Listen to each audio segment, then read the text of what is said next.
नमस्कार दोस्तों। आज की कहानी है बौड़म, मुंशी प्रेमचंद द्वारा लिखित। मुझे देवीपुर गए 5 दिन हो चुके थे, पर ऐसा एक भी दिन न होगा कि बौड़म की चर्चा न हुई हो।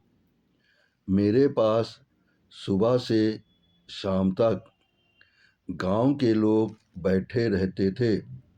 मुझे अपनी बहुज्ञता को प्रदर्शित करने का न कभी ऐसा अवसर ही मिला था और न प्रलोभन ही। मैं बैठा बैठा इधर उधर की गप्पें उड़ाया करता। बड़े लाट ने गांधी बाबा से यह कहा कि गांधी बाबा ने यह जवाब दिया, अभी आप लोग क्या देखते हैं, आगे देखिएगा क्या क्या गुल खिलते हैं। पूरे 50,000 जवान जेल जाने को तैयार बैठे हुए हैं। गांधी जी ने आज्ञा दी है कि हिंदुओं में छुआछूत का भेद न रहे, नहीं तो देश को और भी अधीन देखने पड़ेंगे। अस्तु लोग मेरी बातों को तन्मय होकर सुनते। उनके मुख फूल की तरह खिल जाते। आत्माभिमान की आभा मुख पर दिखाई देती। गदगद कंठ से कहते, अब तो महात्मा जी ही का भरोसा है। न हुआ बौड़म, नहीं आपका गला न छोड़ता, आपको खाना पीना कठिन हो जाता।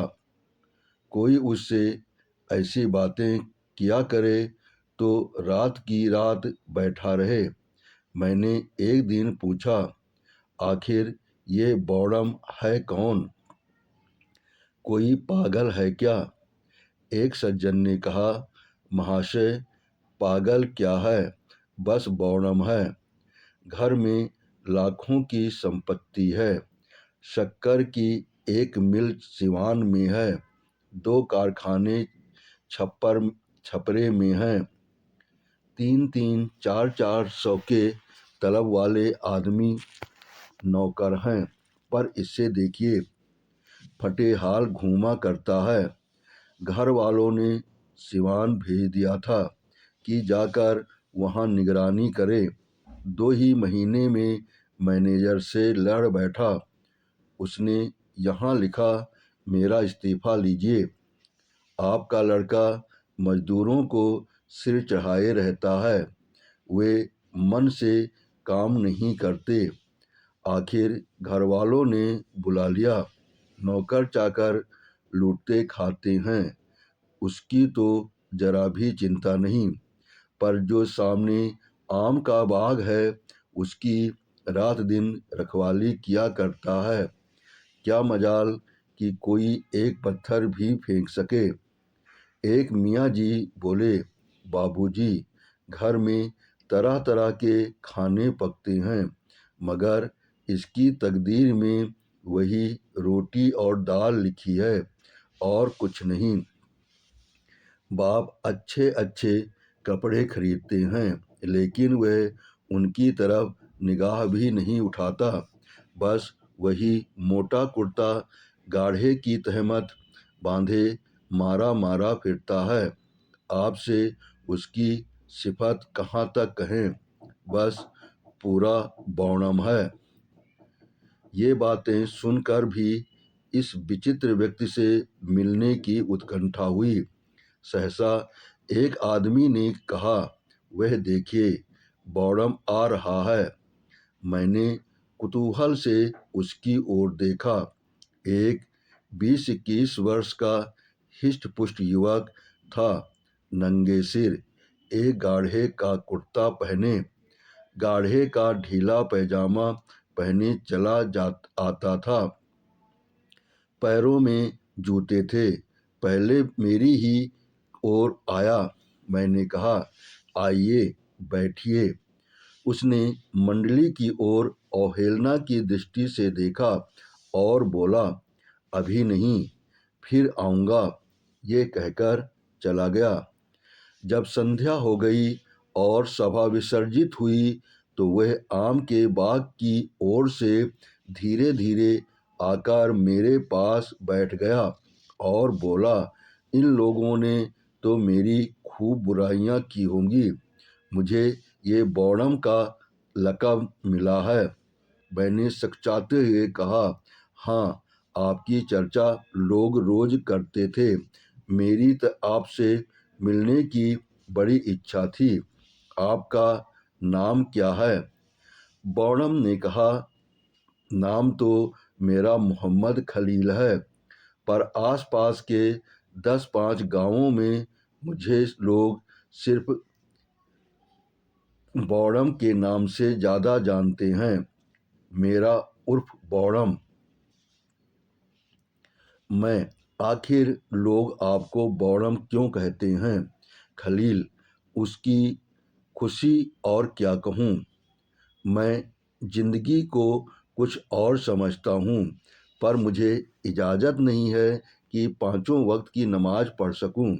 मेरे वालिद हैं, चचा हैं, दोनों साहब पहर रात से पहर रात तक काम में मसरूफ़ रहते हैं। रात दिन हिसाब किताब, नफ़ा नुकसान, मंदी तेजी के सिवाय और कोई जिक्र ही नहीं होता।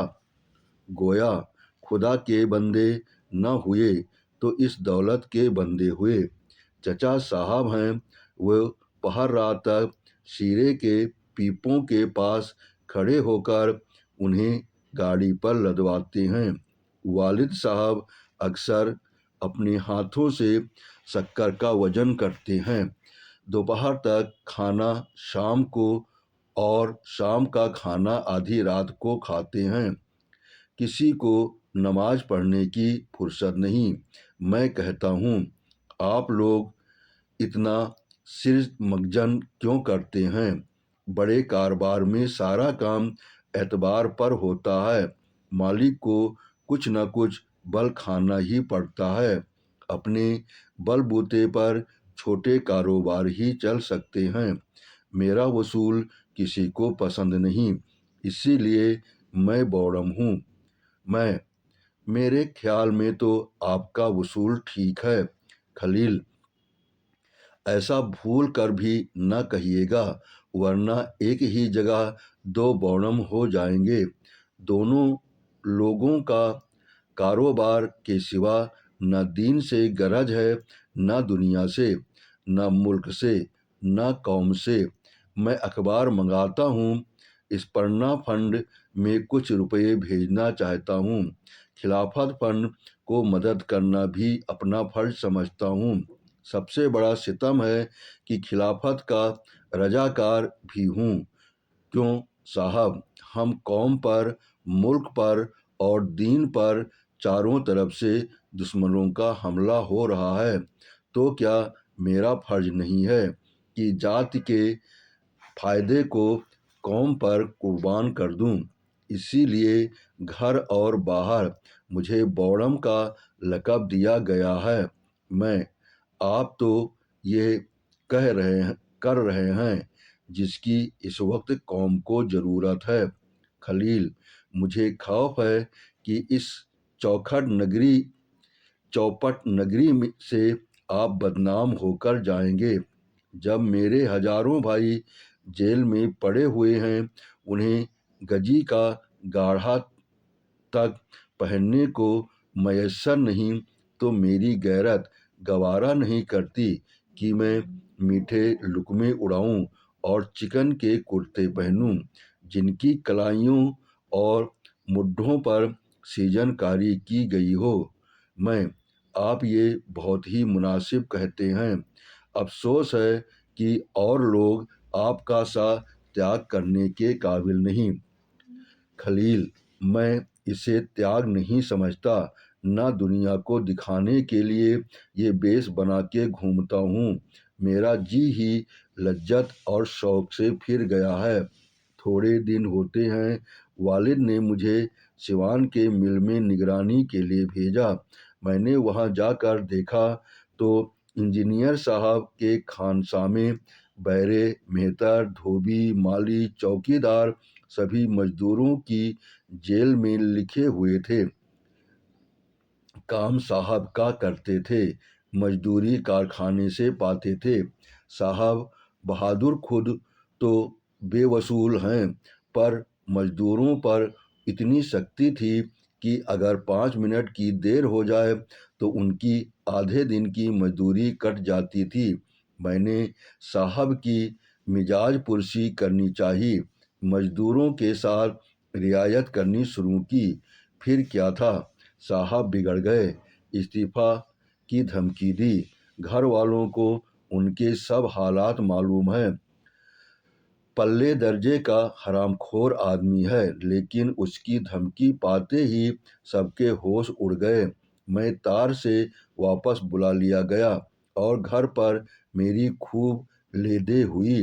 पहले बौड़म होने में कुछ कोर कसर थी, वो पूरी हो गई। न जाने साहब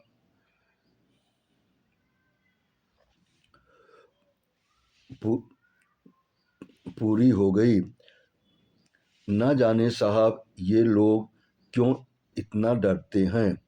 मैं आपने वही किया जो इस हालत में मैं भी करता, बल्कि मैं तो पहले साहब पर गबन का मुकदमा दायर करता, बदमाशों से पिटवाता, तब बात करता।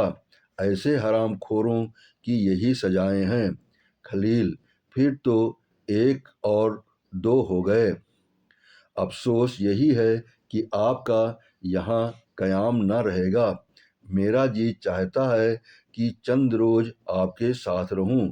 मुद्दत के बाद आप ऐसे आदमी मिले हैं जिससे मैं अपने दिल की बातें कर सकता हूँ।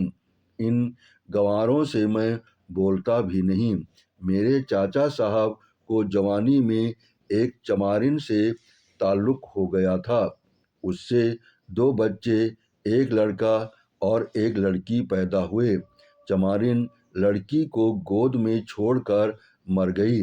तब से इन दोनों बच्चों की मेरे यहाँ यही हालत थी जो यतीमों की होती है। कोई बात न पूछता था, उनको खाने पहनने को भी न मिलता। बेचारे नौकरों के साथ खाते और बाहर झोपड़े में पड़े रहते थे। जनाब, मुझसे ये न देखा गया। मैंने उन्हें अपने दस्तरखान पर खिलाया और अब भी खिलाता हूँ। घर में कोहराम मच गया।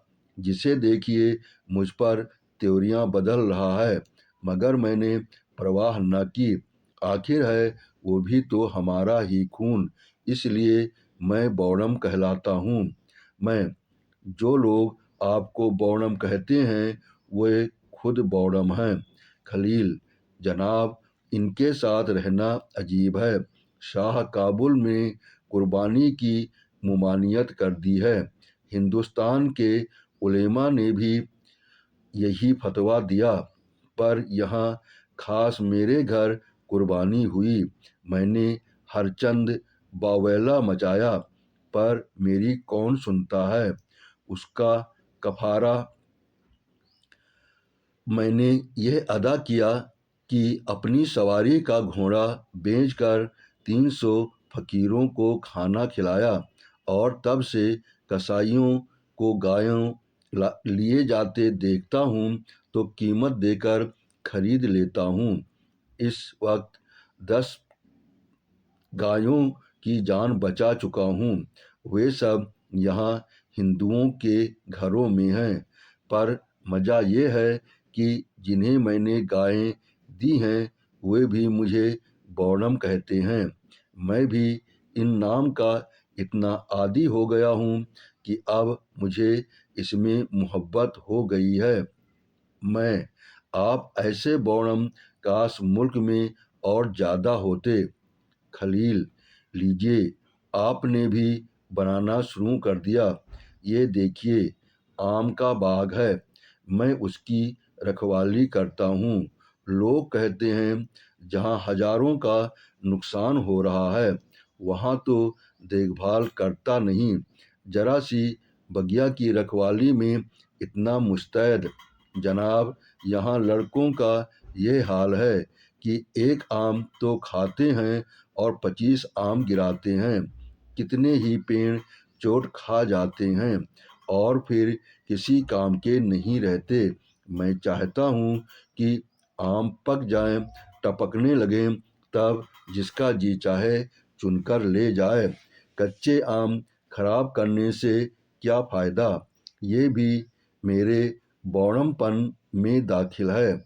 ये बातें हो ही रही थीं कि सहसा 3-4 आदमी एक बनिए को पकड़े घसीटते हुए आते दिखाई दिए। पूछा तो उन चारों आदमियों में से एक ने, जो सूरत में मौलवी मालूम होते थे, कहा, ये बड़ा बेईमान है, इसके बाँट कम हैं। अभी इसके यहाँ से सेर भर घी ले गया हूँ, घर पर तोलता हूँ तो आध पाव गायब। अब जो लौटाने आया हूँ तो कहता है, मैंने तो पूरा तौला था।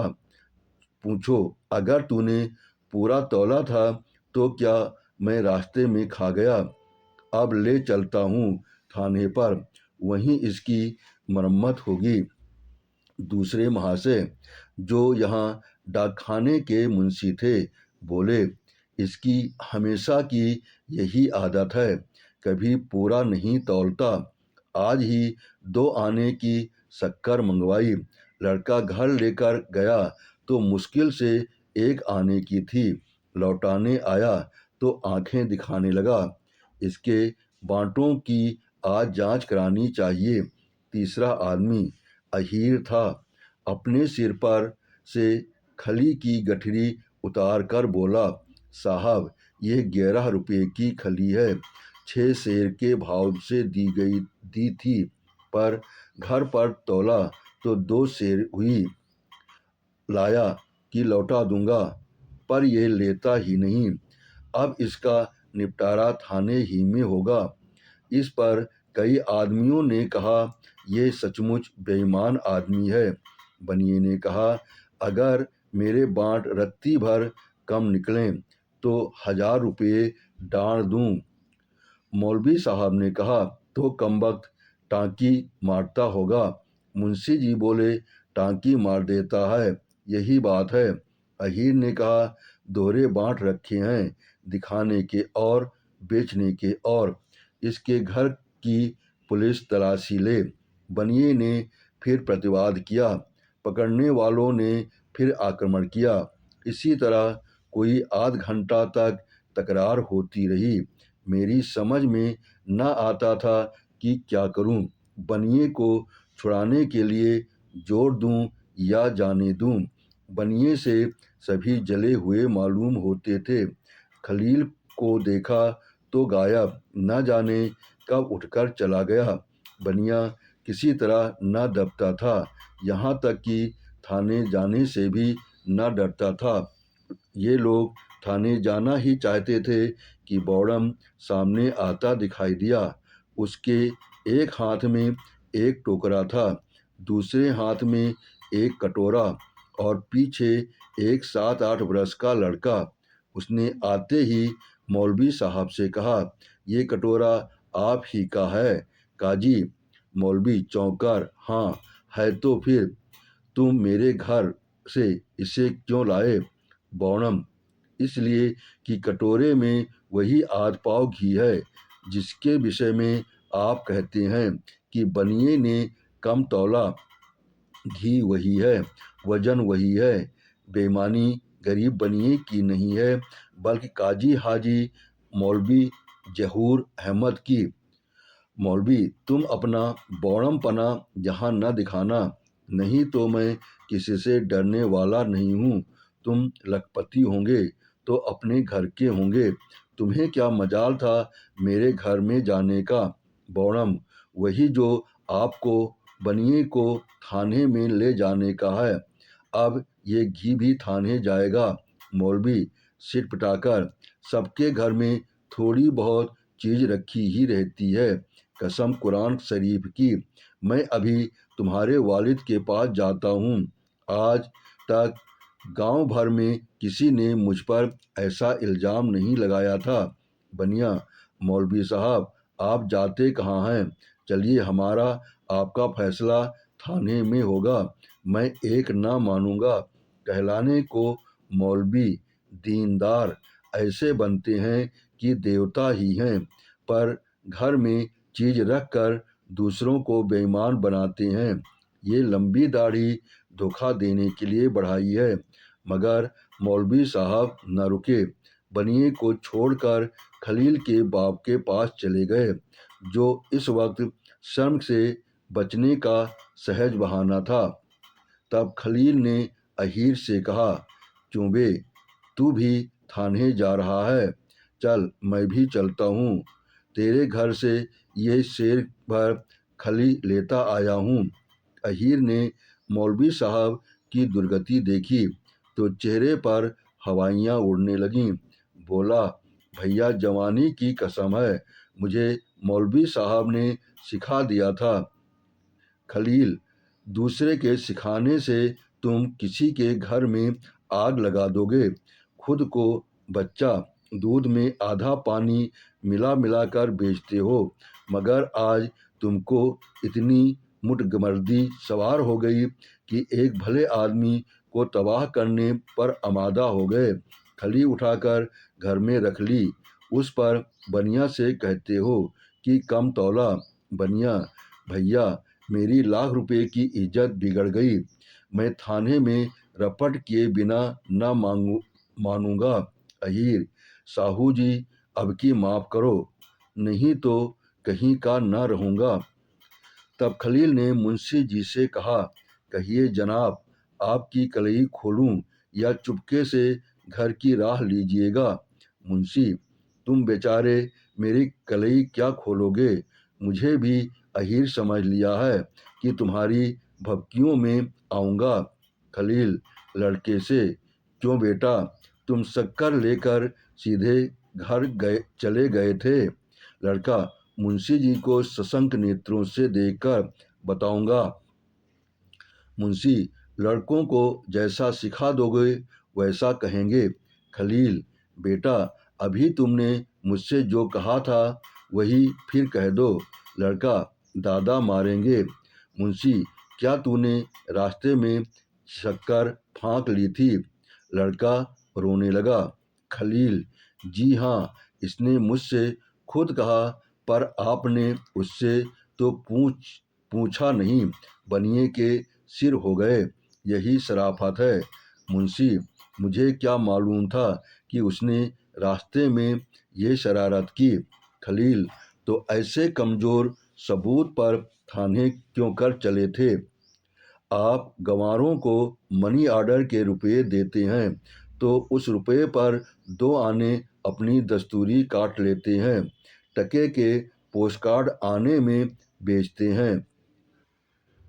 अब कहिए, तब साबित कर दूं उसे, क्या आप बेईमानी नहीं समझते हैं? मुंशी जी ने बौड़म के मुंह लगना मुनासिब न समझा। लड़के को मारते हुए घर ले गए। बनिए ने बौड़म को खूब आशीर्वाद दिया। दर्शक लोग भी धीरे धीरे चले गए। तब मैंने खलील से कहा, आपने इस बनिए की जान बचा ली, नहीं तो बेचारा बेगुनाह पुलिस के पंजे में फंस जाता।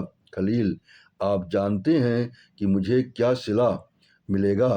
थानेदार मेरे दुश्मन हो जाएंगे, कहेंगे ये मेरे शिकारों को भगा दिया करता है। वालिद साहब पुलिस से थर-थर कांपते हैं, मुझे हाथों लेंगे कि तू दूसरों के बीच में क्यों दखल देता है। यहाँ ये भी बौड़मपन में दाखिल है। एक बनिए के पीछे मुझे भले आदमियों की कलई खोलनी मुनासिब न थी। ऐसी हरकत बौड़म लोग किया करते हैं। मैंने श्रद्धापूर्वक शब्दों से कहा, अब मैं आपको इसी नाम से पुकारूंगा। आज मुझे मालूम हुआ कि बौड़म देवताओं को कहा जाता है, जो स्वार्थ पर आत्मा की भेंट कर देता है। वह चतुर है, बुद्धिमान है, जो आत्मा के सामने, सच्चे सिद्धांत के सामने, सत्य के सामने स्वार्थ की, निंदा की परवाह नहीं करता। वो बौड़म है, निर्बुद्धि है। आपने कहानी सुनी, इसके लिए बहुत बहुत धन्यवाद। आपने सब्सक्राइब किया, इसके लिए दिल से आभारी हूँ।